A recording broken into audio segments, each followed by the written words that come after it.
to the final round of the year. And I think that's one of the big things for teams and riders. They want to just get the boxes ticked as quickly as possible. As far as the Chamonix is concerned, all I can say is that they got a race. So clearly, that is the only reason that they were able to go racing, and we should therefore have that person present for every single round during the season. Jonathan Rea would rather they're not present, I suspect, because wet weather is the best chance that he or Toprak Razgatlioglu would probably have to take major points out of Alvaro Bautista. Yeah, and Jonathan Rea was asked about the championship chances that he has, and he said, look, it's literally a mathematical thing. I've got no chance for championship. I'm focusing on trying to win another race, because it has been a barren spell for him, all the way back to Estoril at the start of the season for Jonathan to win his last race. And for a rider that's had so much success, it's you wouldn't have believed that would have been the case at the start of the season.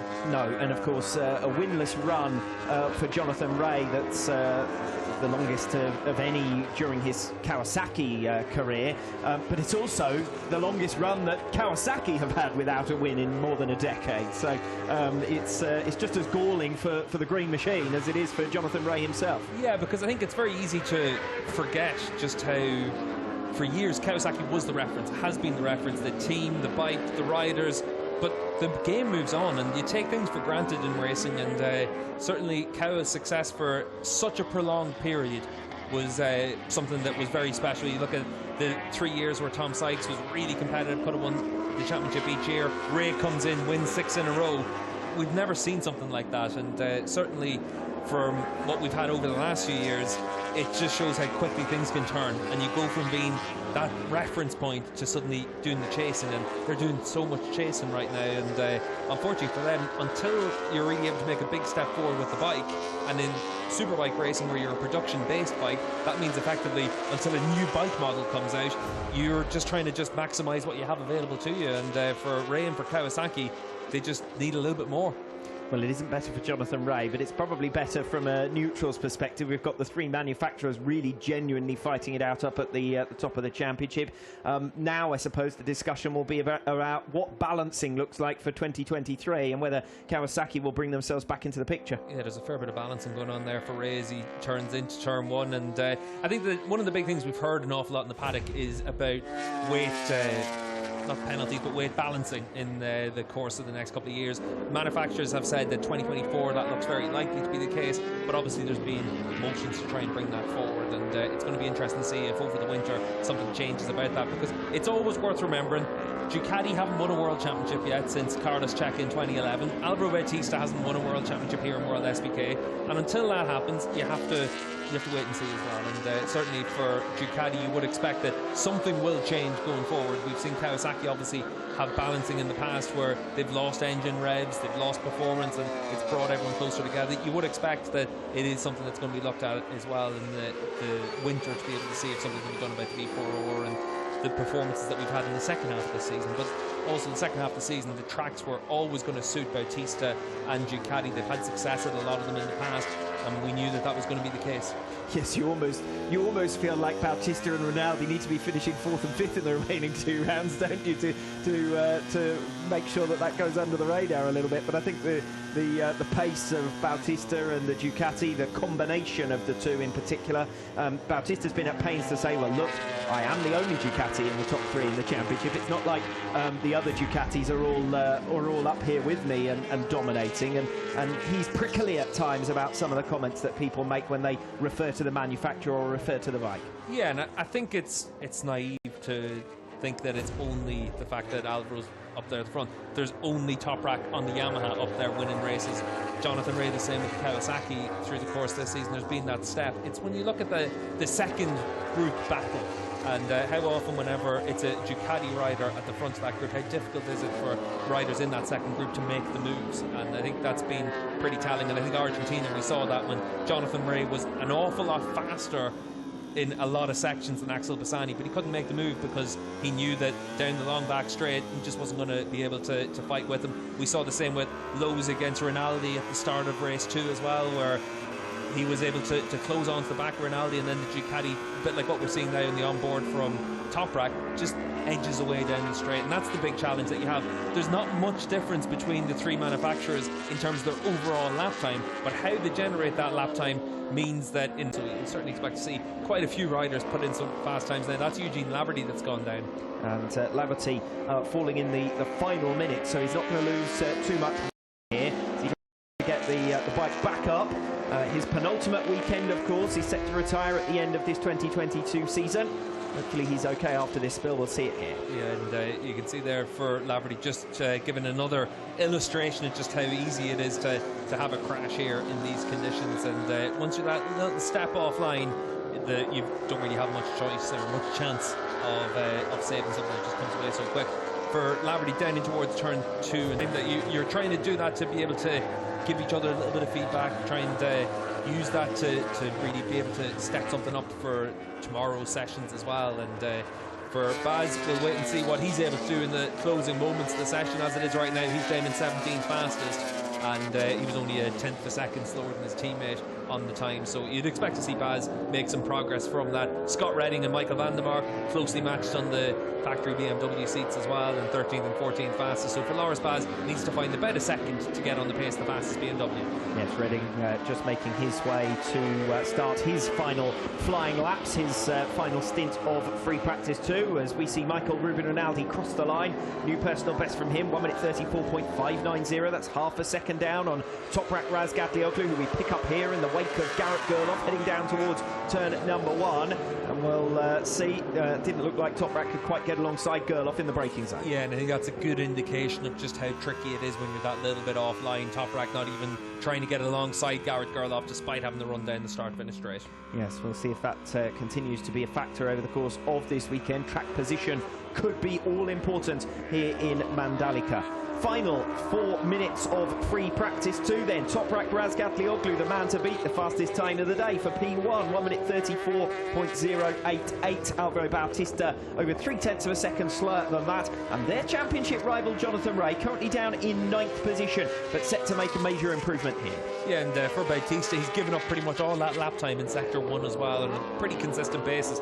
Toprak's had a few tenths of a second on him. Jonathan Ray, meanwhile, making his way through the final sector, the long, tightening pair of corners, turns 15 and then 16, and then through the left-hander at 17 now, and then driving towards the line. Short run to the finish line to set his fastest lap of the day so far, 1 minute 34.595. So just 5/1000ths of a second slower than Michael Ruben Rinaldi, half a second slower than Toprak Razgatlioglu. Your top 3 in the championship are now in the top 4 positions this afternoon in FP2. Xavi Forés set to make an improvement. He goes up to 6th fastest, sub 1 minute 35 for the first time this afternoon for the number 12 Barney Ducati.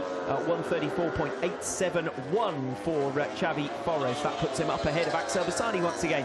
Forés is going to have plenty of cause for optimism ahead of competitive action tomorrow here in Indonesia. Scott Redding crossing line, first flying lap of his final stint, 135.6, so he's still 1.5 seconds slower than Razgatlioglu, and still outside of those top 10 positions as well. Yeah, just looking at the timesheets as well, Toprak being able to complete 25 laps in this session as well, so good information being gathered there by the Yamaha rider. Most riders in and around 19-20 laps for their mileage in this session.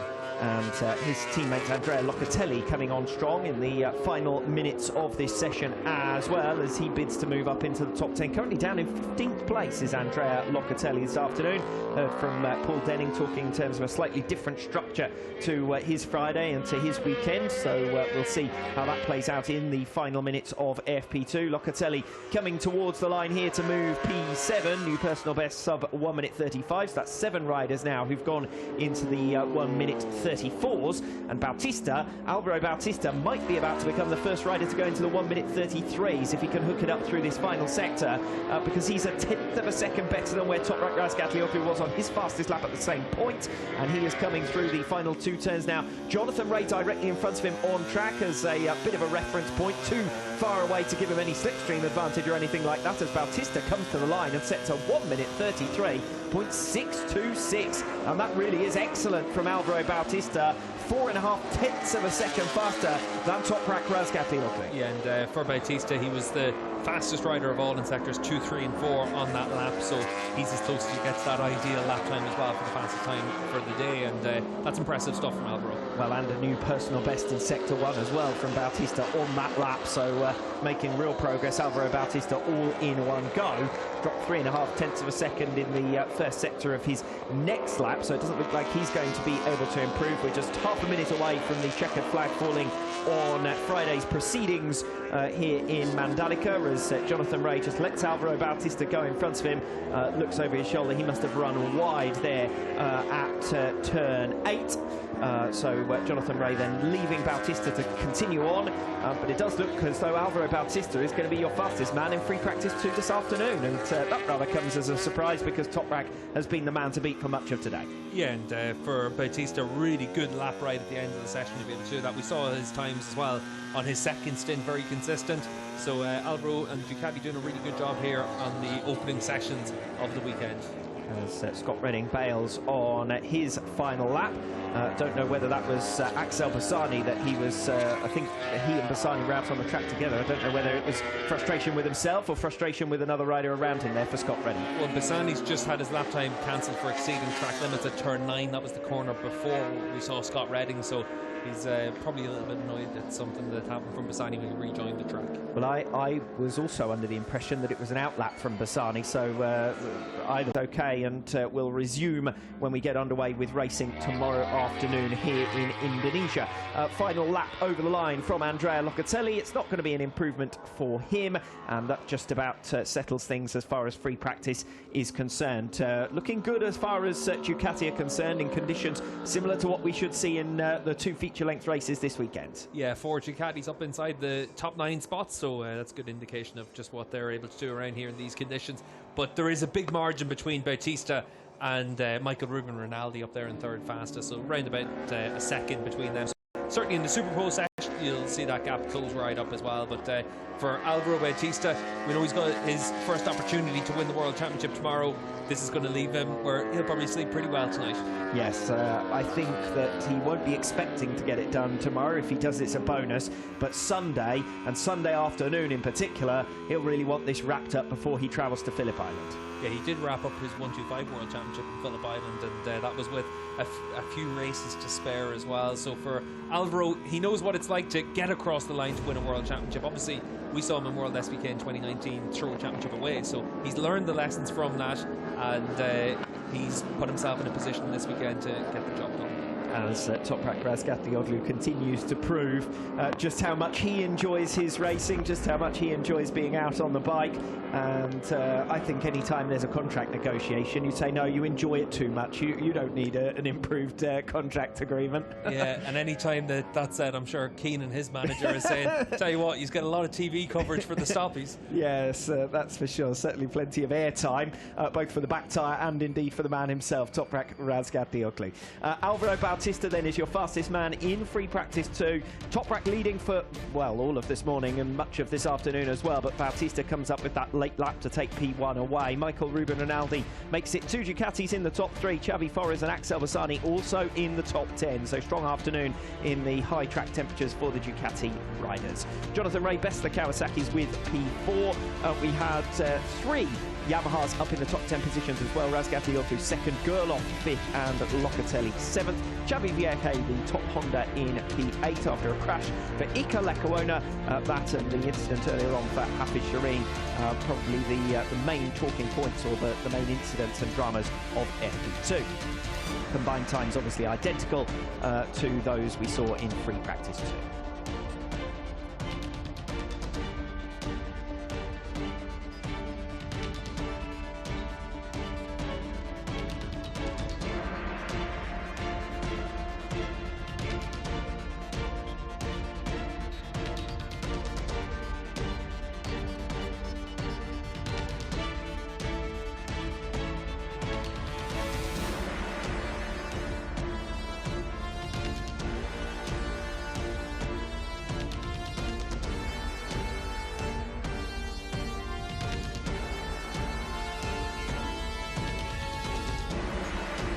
terms of your stint summary then, Alvaro Bautista, longer run, the third stint of that session for him, and the final stint seeing him set his fastest time, that 1 minute 33.626.